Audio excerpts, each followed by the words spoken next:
Oremos.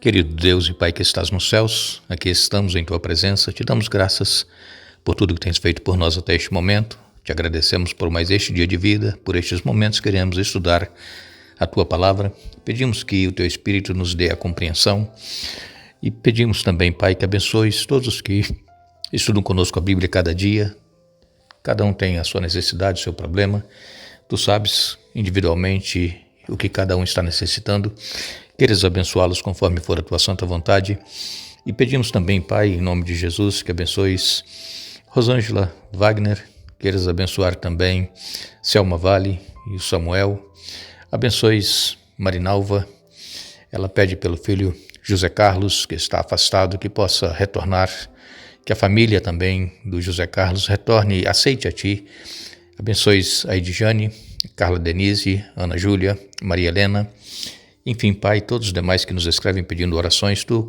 sabes exatamente o que é melhor para cada um, faça, pois, a Tua vontade e não a nossa, em nome de Jesus. Amém.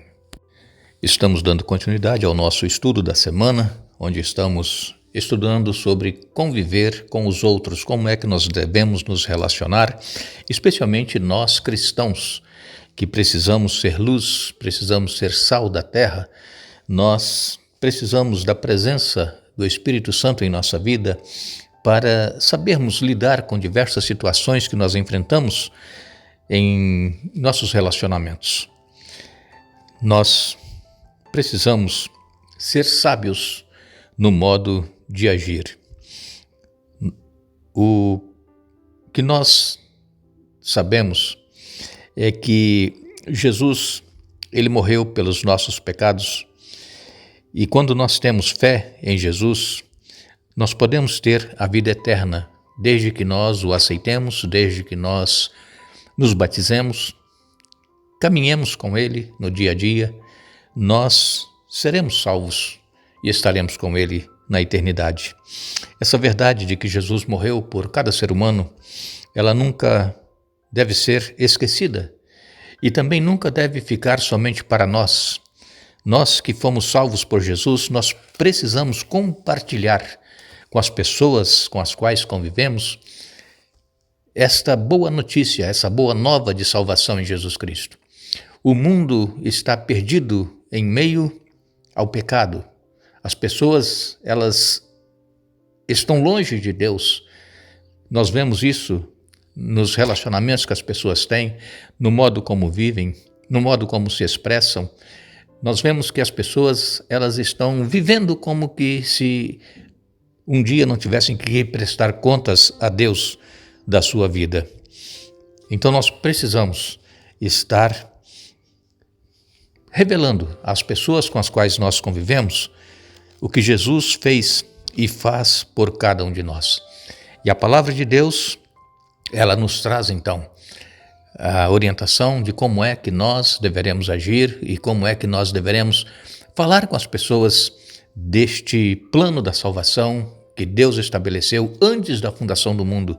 Antes que este mundo fosse criado, que entrasse o pecado aqui, Deus já tinha este plano estabelecido.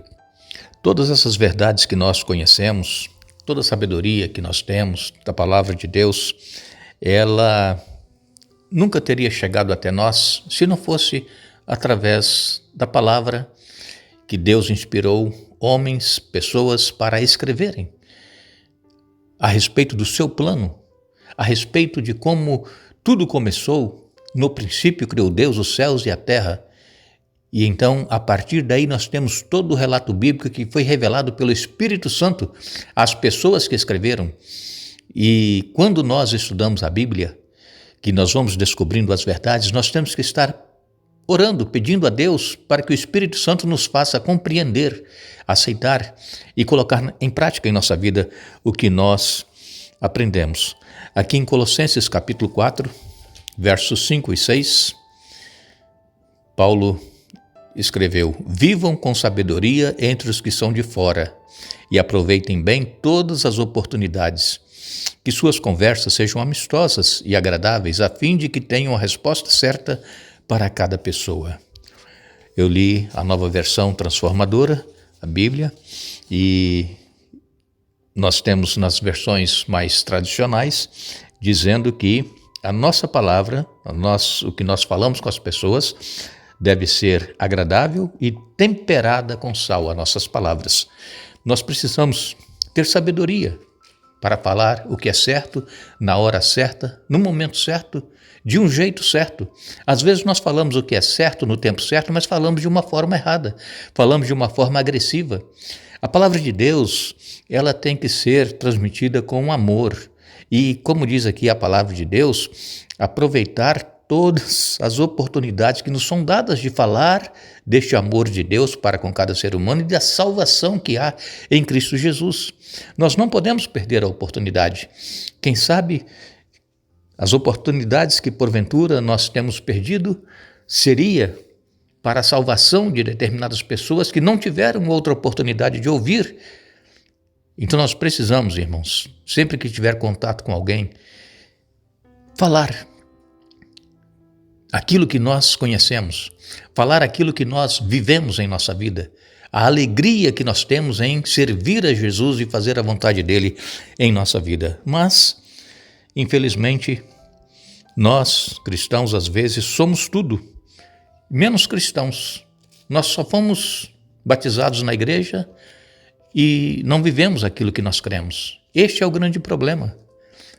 Ser cristão, mas não viver o cristianismo. E o que é viver o cristianismo? É nós sermos atenciosos para com as pessoas, sermos bondosos, é nós estarmos prontos a ajudar as pessoas, socorrer as pessoas. Isso é viver o cristianismo. Jesus mesmo, ele disse que o primeiro e grande mandamento é amar a Deus sobre todas as coisas, e o segundo e grande mandamento é amar o próximo como a nós mesmos. Mas nós só iremos amar o próximo como a nós mesmos se nós tivermos Cristo em nossa vida, se nós vivermos com Cristo no nosso dia a dia. Jesus, ele contou uma parábola dizendo de um homem que foi assaltado, foi deixado meio morto à beira da estrada. Passou o sacerdote, quando ele viu o homem caído, ele passou longe daquele homem, não queria se contaminar. Depois veio um levita, e o levita também passou de largo, não queria chegar perto daquele homem. E depois ainda veio um samaritano, que era odiado pelos judeus. E o samaritano, vendo aquele homem, moveu-se de compaixão. Ele parou, estava numa cavalgadura, desceu do seu animal, cuidou daquele homem ali moribundo, deu os primeiros socorros, colocou-o na cavalgadura e levou até o local onde ele pudesse ser atendido e cuidado. E aquele samaritano, ele disse que ele pagaria tudo o que gastassem com aquele homem que foi encontrado ali, assaltado, meio morto. Ele estava indo de viagem e na volta ele passaria lá. E o que tivessem gasto com aquele homem, ele pagaria. Vejam, irmãos, isso é cristianismo. O homem que socorreu era samaritano, odiado pelos judeus. Então Deus, ele olha o que está no íntimo de cada pessoa. E nós cristãos estamos sendo observados por Deus. Deus sabe se nós estamos vivendo o cristianismo ou não. Nós encontramos na palavra de Deus algumas passagens que indicam que pessoas cristãs podem afastar aqueles que não são cristãos. Como Paulo citou em Romanos, capítulo 2, verso 24, o nome de Deus é blasfemado entre os gentios por causa de vocês. Vejam. E o nome de Deus tem sido blasfemado no meio em que nós vivemos por causa da nossa conduta? Temos nós sido bons exemplos? Temos nós tido o Espírito de Deus em nossa vida para saber agir e reagir em várias situações que nós enfrentamos e eles veem que nós somos diferentes? O nome de Deus é blasfemado entre os gentios por causa de vocês. Então nós temos que ter muito cuidado, irmãos, como é que está sendo o nosso cristianismo, como é que as pessoas estão vendo a nossa família, como é que nós vivemos dentro de casa e os vizinhos vendo, se nós amamos uns aos outros, se nós respeitamos ou se nós vivemos com brigas, com discórdias, com gritarias, ouvindo músicas que não são cristãs a toda altura, assistindo novelas, filmes. tudo isso que nos afasta da presença de Deus. Como é que nós temos vivido a nossa vida cristã? Temos nós atraído pessoas para o Evangelho ou temos afastado, como foi o caso aqui dos judeus afastando os gentios? A maneira como nós agimos em relação aos outros, especialmente como nós agimos com aqueles que não compartilham da nossa fé, faz toda a diferença. Tito, capítulo 2, eu vou ler para vocês, Tito, capítulo 2, e no verso 5, vem nos dizendo assim: a viver com sabedoria e pureza, a trabalhar no lar, a fazer o bem e a ser submissos ao marido. Assim, não envergonharão a palavra de Deus. Então, vejam, nós precisamos saber viver com sabedoria e pureza. Trabalhar para que o lar seja um lar de bênçãos, um lar unido, um lar onde cada um se respeita. E se nós agirmos assim, nós não envergonharemos a palavra de Deus. Diz aqui Tito capítulo 2 e no verso 5, o apóstolo Pedro, em 2 Pedro capítulo 2 e no verso 2, Pedro, ele disse: muitos seguirão a imoralidade vergonhosa destes mestres, e por causa deles o caminho da verdade será difamado. Está falando aqui de pessoas que são cristãs e que estão seguindo imoralidades vergonhosas. Vejam, que Deus tenha misericórdia de nós, irmãos, que Deus nos ajude a termos uma mente, um coração transformado, que nós possamos nos humilhar diante da presença de Deus cada dia, a cada momento, pedindo forças. Este mundo é um mundo mau, é um mundo tenebroso que nós estamos vivendo e está caminhando para a destruição. Mas Deus, Ele não quer que nós sejamos destruídos, Deus quer que nós sejamos salvos, continuemos sendo salvos cada dia ao buscar a presença dEle, pedir perdão dos pecados que nós cometemos naquele dia e testemunharmos, sermos testemunhas, sermos luz onde quer que nós estivermos. Aqui em Colossenses capítulo 4, verso 6, que eu já li para vocês, Paulo, ele fala aqui claramente das palavras que nós usamos, que a palavra dita por vocês seja sempre agradável. Isso é mais do que simplesmente ser gentil, é mais do que nós sermos educados, é comunicar as palavras, a graça de Deus por meio de ação do Espírito Santo, temperada com sal, diz ele aqui.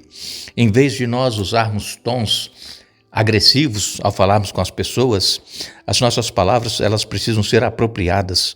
As nossas palavras precisam ser agradáveis para aqueles a quem nos dirigimos, para que saibam como devem responder a cada um. E só o Espírito Santo, irmãos, pode fazer com que nós tenhamos palavras certas, no momento certo, com o propósito certo e preparar o coração dos ouvintes para a mensagem que nós devemos compartilhar. Nós precisamos buscar cada dia mais a presença do Espírito Santo em nossa vida, nos consagrar a Deus e sermos usados por Ele para que outras pessoas também cheguem ao conhecimento da verdade, aceitem a Jesus e possam também estar nos céus. Que Deus nos abençoe, que Deus nos dê um bom dia. Retornaremos amanhã para concluir o estudo da semana. Que Deus nos abençoe.